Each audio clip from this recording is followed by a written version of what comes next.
এবার ওয়াকাফ আইন বাতিল, গ্যাস, ওষুধ সহ বিভিন্ন নিত্য প্রয়োজনীয় জিনিসপত্রের দাম কমানোর দাবি জানিয়ে প্রতিবাদে নামল সিপিআইএম দল। বর্তমানে সারা দেশে কেন্দ্রীয় সরকারের নয়া ওয়াকাফ আইন বাতিল করার দাবিতে বিভিন্ন রাজনৈতিক দলগুলি রাস্তায় নেমে আন্দোলনে সামিল হয়েছে। এরই অঙ্গ হিসেবে শুক্রবার ত্রিপুরা গোমতী জেলা উদয়পুর মহকুমায় সিপিআইএম দলের ডাকে এক প্রতিবাদ মিছিল উদয়পুর কদমতলা থেকে শুরু হয়ে সেন্ট্রাল রোড, পুরাতন মোটর স্ট্যান্ড, মহাদেব দিঘির পার, নিউ টাউন রোড, থানা কর্নার হয়ে পুনরায় জামতলাতে এসে শেষ হয়। এদিনের এই মিছিল থেকে একটাই আওয়াজ ওঠে, সম্প্রতি কেন্দ্রীয় সরকারের ওয়াকাফ আইন বাতিল করা, গ্যাস, ওষুধ, বিভিন্ন নিত্য প্রয়োজনীয় জিনিসপত্রের দাম কমাতে হবে। বক্তব্য রাখতে গিয়ে ত্রিপুরা সিপিএম কেন্দ্রীয় কমিটির সদস্য তথা প্রাক্তন মন্ত্রী রতন ভৌমিক বলেন, কেন্দ্রীয় সরকারের নয়া ওয়াকাফ আইনকে স্থগিতাদেশ দেওয়ার জন্য ইতিমধ্যে 73টি মামলা দায়ের করেছে সুপ্রিম কোর্টে। 73টি মামলা দায়ের হয়েছে সুপ্রিম কোর্টে। অবশেষে মাননীয় আদালত নয়া ওয়াকাফ আইনে স্থগিতাদেশে কিছুটা হলেও সরকার এই আইন থেকে পিছু হেঁটেছে। এই আইন বাতিলের দাবিতে সারা দেশে সিপিএম সহ বামপন্থী সংগঠনগুলো আন্দোলন সংগঠিত করে কেন্দ্রীয় সরকারকে বার্তা দিতে চাইছে, ওয়াকাফ আইন কেন্দ্রীয় সরকারকে বাতিল করতে হবে। কারণ এই ভারতবর্ষ সবার, সকল ধর্মের মানুষের সমান অধিকার রয়েছে এই দেশে বসবাস করার। সংবিধান স্বীকৃতি দিয়েছে সবাইকে যার যার ধর্ম পালন করার। কারোর অধিকার কেউ ছিনিয়ে নিতে পারে না, এই সংবিধান বহির্ভূত কাজ।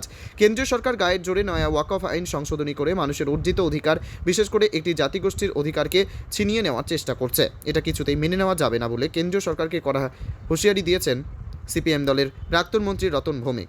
তিনি আরও বলেন, এই সংশোধিত ওয়াকাফ আইন বাতিলের পাশাপাশি গ্যাস, ওষুধ এবং নিত্য প্রয়োজনীয় জিনিসপত্রের দাম কমানো হবে কেন্দ্রীয় সরকারকে।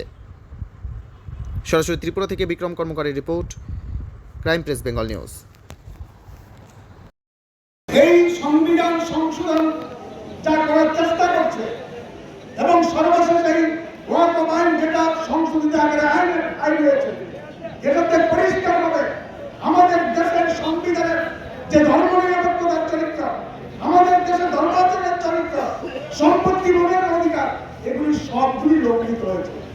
কেন বর্তমানে এই ওয়াকাফ আইন যেটা আমাদের দেশে 1995 সালে গৃহীত হয়েছে, ব্রিটিশ আমলে 1932 সালে প্রচলিত হয়েছিল, কেন এটা পরিবর্তন করার দরকার? কোন মানুষের ক্ষতি হচ্ছে এই ওয়াকাফ আইনের ফলে? কোন মানুষের ক্ষতি হচ্ছে না, একমাত্র আরএসএস, বিজেপি, তাদের ক্ষতি হচ্ছে। এবং আমাদের দেশের এটা বলতে ইরানে আমাদের যা আছে, যা সম্পদ আছে, বিভিন্ন সংস্থা, রেল এবং প্রতিরক্ষা, তারপরেই ভারতবর্ষের সম্পদ আছে ওয়াকাফের। এটা কারো ব্যক্তিগত না।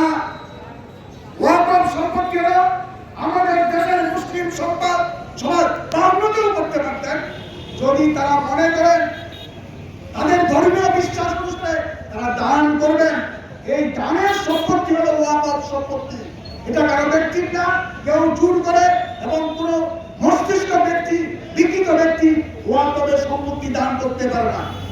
ওয়াকাফের সম্পত্তি সরকারের তো না, আমার সম্পত্তি আমি দান করেছি। এটা একটা সংস্থা, ওই অংশের মানুষের কল্যাণের জন্য ব্যবহার করে। আমার আপত্তি কোথায়? তাদের শিক্ষার জন্য, স্বাস্থ্যের জন্য, এটা আপত্তি দেখার কথা না। কিন্তু বিজেপির আপত্তি।